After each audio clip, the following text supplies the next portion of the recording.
ராஜமன்னார்குடி மக்கள் அனைவருக்கும் வணக்கம். ஊர் சுத்தத்தை பத்தி தான் இன்னைக்கு பேச போறேன். ராஜமன்னார்குடியில இருக்கிற ஒத்தைத்தெரு பிள்ளையார் கோவில், அதுக்கு பக்கத்துல இருக்கிற குளம், அந்த குளத்தை சுத்தம் செய்யல. அந்த குளத்துக்கு பக்கத்துல ஸ்கூல் ஒன்று இருக்கு, 2 ஸ்கூல் இருக்கு. இதை ஏன் நான் திரும்ப பேசுறேன் அப்படின்னா, 2 வருஷத்துக்கு முன்னாடி இந்த வீடியோவை நான் விட்டுருந்தேன்.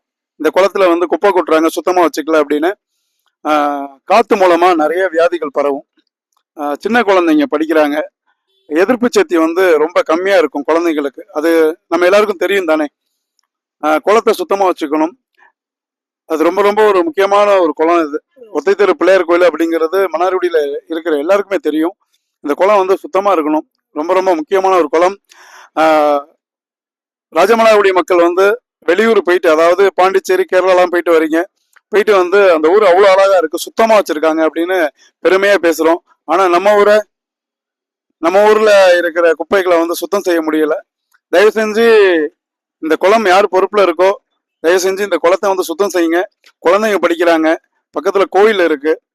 ஆமா, ஏன் இதை திரும்பவும் சொல்றேன் அப்படின்னா, சின்ன குழந்தைங்களுக்கு எதிர்ப்பு சக்தி கம்மி. ஆமா, சுவாசிக்கிற காத்து மூலமா பல வியாதிகள் வரலாம். இதை கொஞ்சம் சீக்கிரம் பண்ணி கொடுத்தீங்க அப்படின்னா குழந்தைங்களுக்கு சேஃப்டி, மக்களுக்கு கொஞ்சம் பார்க்க நல்லா இருக்கும் இடம். சரி, கோயிலுக்கு வரவங்க சந்தோஷமா பார்த்து கட்டையில உட்காந்துட்டு போவாங்க. இங்க உட்கார கூட முடியாது. கோயிலுக்கு வரவங்க கொஞ்சம் உட்காந்துட்டு போவாங்க. இந்த கட்டையில கூட உட்கார முடியாத அளவுக்கு ஸ்மெல் அடிக்குது. கொஞ்சம் கவனிங்க.